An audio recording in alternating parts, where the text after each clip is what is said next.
안녕하세요. 쉬지 않는 주둥아리 히미스타입니다. 오락가락하는 기억을 저장하는 팟캐스트 쉬지 않는 주둥아리에 찾아주신 여러분 환영합니다.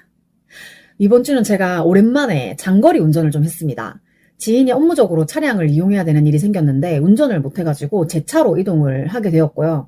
강원도 인제의 한국 DMZ 평화생명동산이라는 곳이랑 설악산 국립공원의 미시령 탐방지원센터 이런 데를 다녀왔는데 제가 평생 갈 일이 없을 수도 있는 곳을 지인 덕분에 한번 가보게 되었습니다. 물론 업무차 이동을 한 것이기 때문에 필요한 경비는 다 정산받기로 했고 1등도 주신대요. 그래서 주말이 끼어가지고 당장 정산이 안 되기 때문에 다음 주에 이걸 받으면 맛있는 거 먹으러 갈까 봐요. 그리고 이번 토요일은 또 일정이 3개나 있어가지고 병원을 못 가는 거예요. 그래가지고 금요일에 무거운 몸을 이끌고 병원에 가서 또 약을 받고 왔고요. 원래 취침 전에 먹는 약만 있었는데 제가 무기력도 나아지지 않고 불면도 나아지기는커녕 더 심해져서 아침 약과 취침 전 약으로 약을 2번 먹게 되었습니다. 분리할 필요가 있기는 했지만 난 좀 귀찮다. 그래서 토요일에 뭐가 3개가 있었냐. 일단 지난주에 못했던 상담을 오전에 갔다 왔고요. 그리고 바로 전날 급하게 신청한 북토크가 하나 있었습니다. 삐약삐약 출판사에서 만들고 있는 지역의 사생활 99 시리즈 중에 경주를 담당하신 이수희 작가님의 북토크였고요. 청와대 사랑채에서 했습니다. 청와대를 처음 가봤어요. 삐약삐약 북스의 대표자이신 불치님도 오셔가지고 재미있는 북토크를 함께 즐기고 그리고 끝나고 나서는 또 같이 밥 먹으러 가고 굉장히 즐거운 시간을 보냈습니다. 사실 밥은 맛이 그냥 그랬는데 좋아하는 사람들이랑 같이 있으면 또 맛이 더 좋아지잖아요. 그래서 즐겁게 맛있게 먹었고 거기서 헤어져서 저는 바로 신논현으로 넘어갔어요. 아마 제가 예전에 좋아했던 인디밴드들 얘기할 때 이름을 언급을 한 적이 있었던 것 같은데 제가 20살 때부터 좋아했고 그리고 제가 그 밴드의 팬카페를 도맡아서 운영을 하기도 했고 그리고 현재는 같이 늙어가고 있는 밴드 라츠, ROTS 그 밴드 라츠 멤버 중에 새롭게 밴드를 또 하고 있는 멤버가 있어가지고 저랑 구 라츠 멤버 3명이 모였어요. 그래서 이게 몇 달 전에 멤버 중에 한 명이랑 얘기하다가 누구 공연 있다라고 얘기를 해줘가지고 달력에 표시를 해놨었는데 이게 몇 달이 지났으니까 진짜로 공연을 하는지 확인을 해봐야 되잖아. 그래가지고 정말 또 간만에 그거 핑계로 그 공연을 하는 당사자한테 연락을 했고 공연 포스터를 전달받아가지고 보니까 청와대에 갔다가 그 공연장에 가면 시간이 대충 맞을 것 같은 거야. 결과적으로 1시간 일찍 도착하긴 했지만 어쨌든 정말 간만에 만나니까 또 되게 신나가지고 서로 어떻게 지냈냐 뭐 이런 얘기를 하다가 제가 최근에 만난 사람들한테는 그렇게까지는 안 하는데 저랑 어렸을 때부터 알고 지냈는데 이제 시간이 많이 흘러서 저랑 되게 오래된 사람들한테는 약간 장난처럼 나 이제 40이야 이렇게 얘기를 하거든요. 그랬더니 그 멤버분이 굉장히 놀래더라고요. 내가 20살일 때 그 멤버가 26살이었는데 지금 20년이 지났으니까 그렇게 된 거지. 그래가지고 계산을 막 해보더니 와 진짜 그렇네 하고 20년 됐네 하면서 또 20년 전 얘기로 꽃을 피웠어요. 그래서 우리는 만나면 늘 옛날 얘기를 하는 것 같아요. 근데 늘 새로운 얘기가 나와. 그래가지고 이제 라츠 멤버 중에 공연을 하는 사람 1명 그리고 저처럼 관객으로 온 멤버 2명 이렇게 해가지고 다들 너무 반가웠고 공연장에 오지 못한 멤버들은 잠깐씩 통화를 또 해가지고 인사 정도만 했어요. 목소리는 여전하더라고. 그래서 다 같이 이제 그 멤버가 하는 새로운 밴드 공연도 즐기고 그리고 이제 끝나고 나서 술 한잔 해야 되잖아. 그래서 공연을 하신 그 현재 밴드분들과 그리고 라츠 멤버들 다 같이 곱창집에 가가지고 이제 각자 원하는 술 원하는 만큼 마시고 옛날 얘기도 하고 요즘 얘기도 하고 뭐 그러다 보니까 자연스럽게 막차가 끊겼어. 근데 생각보다 금액이 좀 많이 나와가지고 저도 이제 n분의 1을 해야 될 것 같아서 그 계산을 하려고 이제 부릉부릉 시동을 걸고 있었는데 그 밴드 멤버분께서 이거는 오늘 저희 밴드 쪽에서 내겠다라고 해가지고 순간 이거를 어떡하지? 이렇게 약간 저는 그런 상황이 좀 당황스럽긴 하거든요. 그래가지고 어떡하지 이렇게 했는데 그 라츠 전 멤버이자 현재 또 새로운 밴드를 하고 있는 그 멤버분이 내가 이미 계산을 다 했어 라고 하는 거예요. 와우. 그래가지고 제가 마음이 되게 편한 상태는 아니긴 했는데 얘기를 들어보니까 다들 돈 잘 버시는 분들이라고 해가지고 기꺼이 감사히 잘 먹었습니다 하고 인사를 또 했습니다. 그래서 막차가 끊겨가지고 또 택시를 타야 되는데 제가 돈도 돈이지만 택시를 혼자 못 타거든요. 그 전에 얘기를 했었는지 모르겠는데 저 20대 때 택시 기사가 너 마음에 든다 이러면서 원룸 문 앞까지 따라온 적이 있어가지고 가능하면 혼자서 택시는 안 타려고 하는데 특히 밤이잖아요. 근데 이제 멤버 중에 한 명이 방향이 같아가지고 너무 다행스럽게 무사히 같이 잘 타고 들어왔습니다. 내가 택시비 하라고 현금을 딱 꺼냈더니 우리 사이에 그런 게 어딨어 하고 안 받더라고요. 나야 좋지 뭐. 그리고 이제 그날 토요일 상담에서 지난번에 제가 왜 검사지 체크해가지고 드렸던 거 그 결과지를 받았어요. MMPI-2 다면적 인성검사랑 TCI 기질 및 성격검사 이거였는데 그래서 오늘은 그걸 좀 읽어보려고 합니다. 사실 쌤한테 저 이거 방송에서 얘기할 거예요 라고 했을 때 안 했으면 좋겠다 라고 처음에 말씀하셨는데 제 방송은 원래 이런 걸 하는 방송이에요. 설명을 드리고 쌤 얘기를 최대한 안 하고 내 것만 읽겠다라고 해가지고 허락을 받았어요. 혹시나 쌤한테 민폐가 되는 상황은 발생하지 않도록 최소한으로 좀 잘 얘기를 해보도록 하겠습니다. 일단 그래프로 한눈에 보이는 결과지가 있고 줄글로 설명을 해놓은 게 하나 또 있어요. 그래서 이 그래프가 제가 봐도 엄청 격렬하다. 그리고 제가 병원에 가가지고 손발에 집게 찝어서 검사했을 때의 그래프도 기준점보다 너무 높은 수치가 나와가지고 제가 긴장도도 높고 스트레스도 되게 높고 뭐 그런 얘기를 했었잖아요. 근데 다면적 인성검사의 그래프도 어느 정도 그 기준선이 이렇게 중간에 그려져 있는데 거의 대부분의 수치가 그거를 훨씬 웃도는 그런 거였고 특히 90 이렇게 나온 거는 선생님이 되게 좀 심한 편이다라고 얘기를 하시더라고요. 근데 내가 봐도 그래. 그리고 TCI 검사 결과를 보니까 이것도 되게 극단적이야.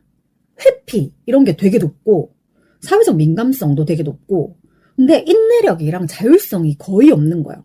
그래가지고 엄청 좀 극단적인 그래프가 그려져 있고 이게 TCI 보니까 뭐 자극추구, 위험 회피, 사회적 민감성, 인내력, 자율성, 연대감, 자기초월 뭐 이렇게 나눠져 있는데 다른 거는 별로 그렇게 특별한 건 없는 것 같고 위험 회피가 예기 불안이 너무 높은 거야. 그러니까 저는 약간 위험을 항상 예상해서 그걸 미리 걱정하는 그런 게 있는데 그런 거인 것 같고 그리고 선생님이 약간 본인이 생각하셨던 거랑 너무 다르다라고 생각하시는 거는 제가 책임감이 엄청 낮게 나온 거예요. 근데 선생님이 느꼈을 때 저는 책임감이 되게 있는 사람인데 왜 이렇게 나왔을까요? 라고 하길래 제가 책임감에 너무 사로잡혀서 살아왔잖아요. 그래서 이제는 안 그러고 싶다라는 생각으로 그 체크를 한 것 같아요. 이제 안 그럴 거야. 그래서 의도적으로 좀 나도 책임감 갖지 않고 살았으면 좋겠다라는 생각을 계속 했기 때문에 아마 그게 반영이 된 그냥 제가 생각했을 땐 그래요. 다른 거는 크게 뭐 특별한 그건 없는 것 같아요. 그리고 이제 줄글로 된 걸 한번 쭉 읽어볼 건데 그냥 이거는 선생님이 저 보기 편하라고 이렇게 정리를 해주신 건데 뭐 보통은 검사를 하면 이런 게 나오는 건지 안 나오는 건지 잘 모르겠어요. 그냥 쭉 읽어볼게요. 당신은 매우 이성적이고 분석적이고 충직하며 공정성을 지닌 사람입니다. 그래서 내가 이걸 보자마자 선생님 저 이성적이지 않은데요? 라고 했더니 선생님이 느낀 저는 되게 이성적이었대요. 근데 제가 생각해도 뭔가 되게 이성적으로 얘기를 하려고 노력을 한 것 같아. 내가 생각했을 때는. 내가 이성적이지 못하다는 게 어떻게 보면 나한테는 항상 좀 걸림돌 같은 것이었어가지고 일부러 그냥 의식적으로 이성적인 척 했던 것 같아. 당신에게는 옳은 일을 하는 것이 중요하고 당신 자신이나 타인으로부터 비난을 넘어서는 수준까지 열심히 일을 수행합니다. 이 옳은 일을 하는 것이 중요하고가 최근에 저 지인들이랑 그런 얘기를 많이 했는데 내가 그 얘기 하지 않았나? 우리가 가난한 거는 너무 정직하고자 해서 그런 것 같다. 그러니까 뭔가 기준에서 어긋나거나 규칙에서 벗어나거나 이런 거를 좀 잘 못하는 거야. 근데 좀 돈을 많이 벌려면 뭐 사기치는 것까지는 아니지만 어쨌든 조금의 그런 술수 같은 거를 쓸 수 있는데 난 그런 게 너무 불편한 거야. 그런 것 같아. 당신은 높은 기준을 세우고 남들이 당신을 비난할 것을 예상하여 스스로 최악의 비난을 가하는 경향이 있습니다. 맞아. 남들이 나를 비난하기 전에 애초에 내가 내 스스로 나를 낮잡아서 얘기를 하는 거야. 이러면 안 돼. 당신과 같은 프로파일을 보이는 사람들의 경우 어린 시절 부모가 통제를 목적으로 매우 비판적으로 수치심을 주고 평가적이며 처벌을 가하는 양상의 환경 속에서 성장했을 수 있습니다. 네. 그리고 어린 시절부터 당신은 비난의 여지를 넘어서는 수준까지 노력하는 모습을 보여왔습니다. 당신은 매우 예민한 사람이기 때문에 부당함이나 불공정한 비난 또는 모든 종류의 굴욕에 대해 상당히 고통을 느낍니다. 이거 선생님하고 상담할 때 제가 그런 얘기를 했었거든요. 내 잘못이 아닌데 억울하게 내가 비난받게 되는 경우들이 너무 많았다. 상당히 고통스럽죠, 그럼. 때때로 사람들은 당신을 지나치게 예민하다고 몰아세웠을 수도 있습니다. 예. 당신의 예민함은 아마도 유전적일 것이며, 맞아요. 우리 엄마도 되게 예민하거든요. 예민함은 부정적인 특징이 아닙니다. 그러나 다른 많은 사람들은 예민함을 지니지 못했고 그들이 당신에게 해를 끼치려는 의도가 아님에도 불구하고 그들의 투박함으로 인해 당신에게 상처를 줄 수 있고 또한 그런 행동에 대해 그들은 인식하지 못할 수도 있습니다. 맞아요. 당신은 예민하고 비난을 받지 않기 위해 상당한 노력을 기울이기 때문에 만일 남들이 당신의 감정을 상하게 하면 그들을 용서하는데 오랜 시간이 걸립니다. 근데 이거는 좀 아닌 것 같아요. 저는 최근에도 그런 일이 있었는데 약간 나의 마음을 상하게 하는 일이 생기잖아요. 근데 어느 정도 기간이 지나면 또 다 잊어버리고 반가워해요. 근데 그것도 어쩌면 제가 회피하려는 경향이 있어서 그냥 괜찮은 척 하는 걸까요? 성실함은 당신에게 매우 중요한 덕목이며 따라서 누군가 성실하지 못하면 당신은 다시는 그 사람을 신뢰하기 어렵습니다. 예, 맞습니다. 저는 약간 제가 최근에 쿠팡 얘기할 때도 했는데 농땡이라는 말을 되게 많이 쓰잖아요. 그러니까 다 같이 일이 없어서 다 같이 쉬는 거는 괜찮은데 다들 열심히 하고 있는데 유난히 성실하지 못하게 임하는 사람이 있으면 조금 화가 나는 것 같아. 조금 신뢰하기 어려운 것 같아요. 당신은 갈등을 싫어하고 비난을 듣지 않기를 원하기 때문에 누군가와 대립하는 것이 정당하다고 느껴질 때까지 상처와 부당함을 쌓아두고 기다립니다. 당신이 분노, 상처, 부당한 대우를 받았다는 느낌 등을 표현하는 것이 편안하게 느껴질 때에는 이미 당신이 매우 화가 난 시점입니다. 이거 화를 쌓아놓는다는 얘기겠죠? 맞는 것 같아요. 저 같은 경우에는 좀 참아줘요. 참다가 그게 한꺼번에 터지는 스타일. 당신은 공정한 사람으로 보이고 싶기 때문에 화가 났을 때 상대방에게 그들이 잘못한 것에 대해 설명하려 합니다. 만일 당신이 누군가의 요청을 하게 된다면 당신이 요청하는 것이 왜 합당하고 정당한지 그리고 실제로는 요청하는 것이 아니라 정당한 것을 요구하는 것이라는 점을 설명하려 할 수 있습니다. 당신은 비난과 비판에 맞서서 자신을 보호하며 삶을 살아가기 때문에 남들의 입장에서는 비난받는다고 느낄 수 있고 당신과 협상보다는 논쟁을 해야 할 필요를 느낄 수 있습니다. 성장 과정에서 당신의 부모님은 자주 비난하고 비판적인 모습을 보이며 당신이 부당하다고 느낄 때 처벌을 내렸을 수도 있습니다. 맞아요. 이거 진짜 최근에도 제가 여러 번 얘기를 했는데 예를 들어서 친언니가 전화번호를 바꿨어. 그럼 전화번호를 바꾼 사람이 나머지 사람들한테 얘기를 해줘야 되잖아요. 나 전화번호 바꿨어 라고. 근데 제가 언니한테 전화를 했는데 없는 번호이오니 라고 하길래 엄마한테 엄마 없는 번호라는데? 라고 했더니 언니 전화번호 바뀐 지가 언젠데 모르고 있냐고 나한테 화를 내는 거야. 그러니까 언니가 안 가르쳐줘서 내가 모르는 건데 그게 왜 내 잘못이 되는지 이런 일들이 너무 많은 거야. 항상 그랬어요.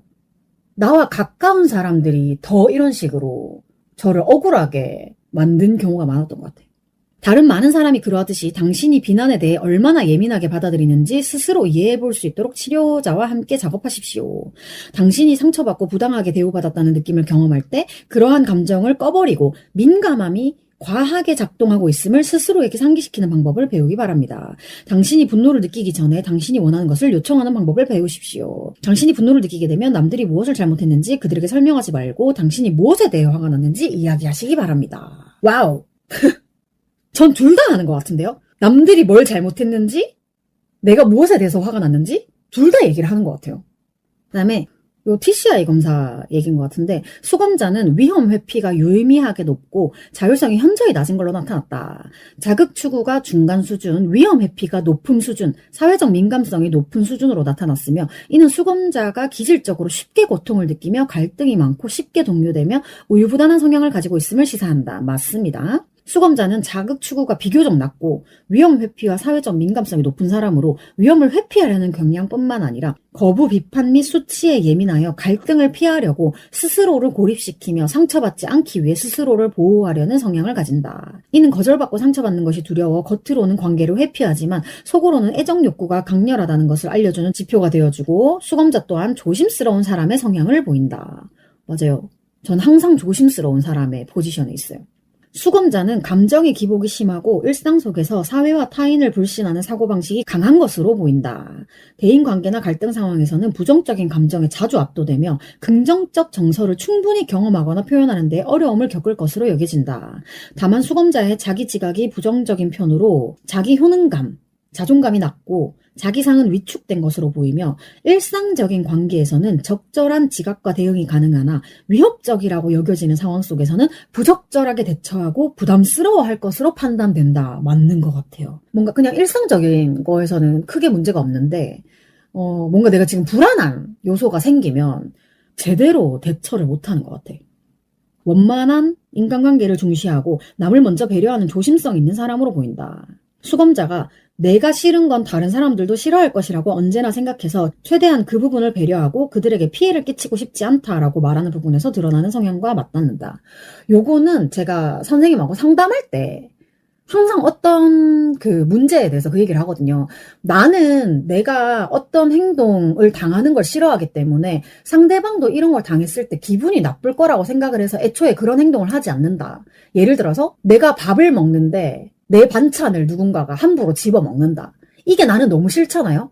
그러니까 나도 남의 반찬을 함부로 집어먹지 않는 거야. 약간 그런 거예요. 내가 싫으면 남도 싫다. 근데 그런 얘기를 상담 회차마다 했던 것 같아요. 이를 통해 수검자가 적절한 공감 및 원만한 대인관계에 충만한 경험 등 우호적이면서도 지지적인 환경에서 치료적 개입이 이루어진다면 정서적 안정감을 회복할 수 있을 것으로 예상된다. 우호적이면서도 지지적인 환경은 제가 생각했을 때 죽을 때까지 조성되지 않을 거예요. 근데 정말 기적적으로 나를 무조건적으로 지지하고 응원하는 사람이 생길 수도 있겠죠. 그러니까 이런 거 자체가 문제인 거야. 모든 사고가 다 부정적으로 흘러가거든. 현재 수검자의 전체 지능지수는 IQ 119로 평균 상 하이 에버리지 레벨에 속하며 인지 기능이 양호하고 균형적이다. 다만 핵심에서 벗어나는 표현 경향으로 인해 효율적인 의사소통에는 어려움이 있을 수 있으며, 이는 언어를 이용한 심리치료 이행에 어휘 및 상식적인 부분에서 어려움이 있을 수 있겠다. 이게 약간 그런 건가? 제가 그 얘기했잖아요. 어떤 단어를 들었을 때 그 단어의 의미를 얘기하라 그랬을 때 기대와 희망 얘기했을 때 나한테는 없는 겁니다. 기대와 희망이라는 단어의 뜻을 얘기하라 그랬는데 나한테는 없는 거예요. 이런 식으로 약간 주제에서 벗어나는 이야기? 그런 거를 얘기하는 걸까? 그냥 저는 그런 생각이 문득 드네요. 지각 및 사고의 측면에서 수검자는 장기적인 심리적 어려움을 경험하고 있으며 내면의 불안, 강박, 우울, 반복되는 대인관계에서의 부정적인 패턴으로 인해 타인에 대한 불신이 있을 것으로 보인다. 저 이런 얘기 많이 한 것 같은데 저는 정말 불신의 아이콘. 스트레스 및 갈등이 유발되는 상황에서는 상처받고 부당하게 대우받았다는 느낌을 경험할 수 있으며 주의 집중의 곤란을 경험할 수 있고, 타인의 의도가 감정을 지각하는 부분에서 미숙한 모습을 나타낼 수 있겠다. 사고 생산성 및 다양성, 융통성이 높으나 역기능적인 부정적 사고의 몰두가 발생하면 관계에서 회피적인 모습이 드러날 것으로 시사된다. 기질적으로는 다소 위험을 회피하고 민감성이 높아 평소에 늘 조심스럽고 긴장된 모습으로 나타난다. 일상의 스트레스 상황에서 적절한 대처가 어려우며 타인과 깊은 감정적인 교류에 어려움을 겪고 자기상이 저하되어 상황에 따른 자존감의 동요가 나타날 것으로 생각된다. 또한 심사숙고하는 성향이 강해 무언가를 선택하고 행동으로 옮기는 데 시간이 오래 걸릴 것으로 사료된다. 이것은 제가 검사를 받기 전에도 스스로도 늘 하는 말이 있죠. 뭔가 행동으로 옮기는데 굉장히 오래 걸린다. 이게 검사에서 이렇게 나온 게 너무 신기하다고 해야 되나? 또한 수검자 자신은 스스로 해야 할 일을 선택하고 싶지만 확신이 있는 누군가가 자신을 이끌어주기 원하는 등의 권위자에게 복종적인 모습을 보이고는 한다. 이게 그건 것 같아. 제가 자율성이 되게 낮다 그랬잖아요. 그러니까 누가 그냥 차라리 내가 할 일을 정해줬으면 좋겠어. 그럼 내가 되게 일을 잘하거든요. 근데 나 스스로 판단을 해서 선택을 해야 되는 순간이 조금 부담스러울 때가 있어. 근데 그렇다고 해서 권위자에게 복종적인 모습 있을 수는 있겠다. 예를 들어서 관리자가 뭐를 하라 그러면 그거 그대로 하거든요. 근데 그게 복종적인 모습이라기보다는 그렇게 하는 이유가 있겠지라고 생각을 하는 거예요. 근데 그런 거 치고는 제가 관리자들이랑 되게 많이 싸워가지고 뭐 전적으로 그렇다고 할 수는 없는데 어쨌든 좀 누군가가 좀 결정을 해주었으면 좋겠다. 그게 좀 속이 편하다. 이런 생각도 자주 하는 것 같아요. 한편으로 수검자는 인정 및 애정에 대한 욕구가 높아 책임감 있게 행동하고 수능적이고 배려 깊은 행동을 나타내는 적응적인 사람인 것으로 예상된다. 맞아요. 저는 인정 욕구도 있고 애정에 대한 욕구도 되게 커요. 나 아나 약간 이런 느낌인데 실제로 제가 원하는 애정의 기준치만큼 애정을 못 받고 있기 때문에 그게 더 안 좋은 쪽으로 흘러가는 느낌도 있기는 합니다. 여기까지 이제 선생님이 적어주신 내용이고 제가 쉬지 않는 주둥아리 하면서 이것저것 테스트를 많이 해봤잖아요. 근데 이때까지 했던 거는 거의 그냥 인터넷 테스트? 그냥 정말 말 그대로 재미로 봤던 것들이라고 한다면 뭔가 이게 정말 제가 지금까지 해왔던 검사들의 최종판 같은 느낌이 좀 있긴 하거든요. 그래서 선생님이 혹시 필요하면 병원 의사 선생님한테도 이 자료를 보여줘도 괜찮다라고 했는데 그 의사 쌤이 얘기하는 거랑 비슷한 것 같은데? 필요하다면 의사랑도 같이 얘기를 해볼 수 있을 것 같고 자 이렇게 오늘도 검사 결과지 가지고 한 회차를 떼어봤는데요. 마지막으로 제가 7월부터 단기적으로 출근을 하게 되었어요. 이 방송이 업로드되는 7월 1일에 OT를 하러 오라고 연락이 와서 일단 갔다 올 거고요. 주 5일 평일만 6시간 일하는 곳이라고 해서 가는 건데 제가 연락을 받았을 때 뭔가 굉장히 찝찝하고 의심쩍은 사항들이 조금 발견이 되어가지고요.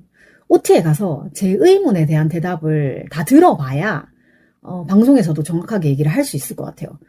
그냥 대충 말씀드리면 단순 노동입니다. 근데 의외로 단순하지 않을 수도 있을 것 같아. 그래서 여튼 조금 의심쩍은 부분이 있기는 한데 지금의 저한테는 출퇴근이라는 루틴이 좀 필요할 것 같아서 어지간하면 그냥 나가보려고 합니다. 그래서 제가 그 일을 하게 된다면 또다시 팟캐스트 제작 시간이 물리적으로 빠듯해지겠죠? 그래서 요즘은 계속 월요일에 방송을 만들고 있었는데 이제 다시 일요일까지 다 만들어야 돼. 근데 그렇다고 해서 바뀌는 거는 월요일에 녹음을 하면 일요일 에피소드까지 충분히 좀 들어가는 거고 일요일에 녹음을 하면 토요일 에피소드까지 잘려서 들어갈 가능성이 높다. 그거 말고는 거의 없을 거예요. 그래서 이렇게 저의 출근 소식을 전해드리면서 오늘 방송 마칩니다. 쉬지 않는 주둥아리의 사연, 방송 후기, 협업 제안 등 하고 싶은 말은 heemistar@gmail.com 히미스타 지메일로 보내주시면 되고요. 팟캐스트 쉬지 않는 주둥아리는 팟빵과 오디오 클립에서 들으실 수 있습니다. 오늘도 제 기억의 한 조각을 함께 해주신 여러분 너무 감사합니다. 지금까지 쉬지 않는 주둥아리의 히미스타였고요. 다음 주 화요일에 다시 만나요. 안녕!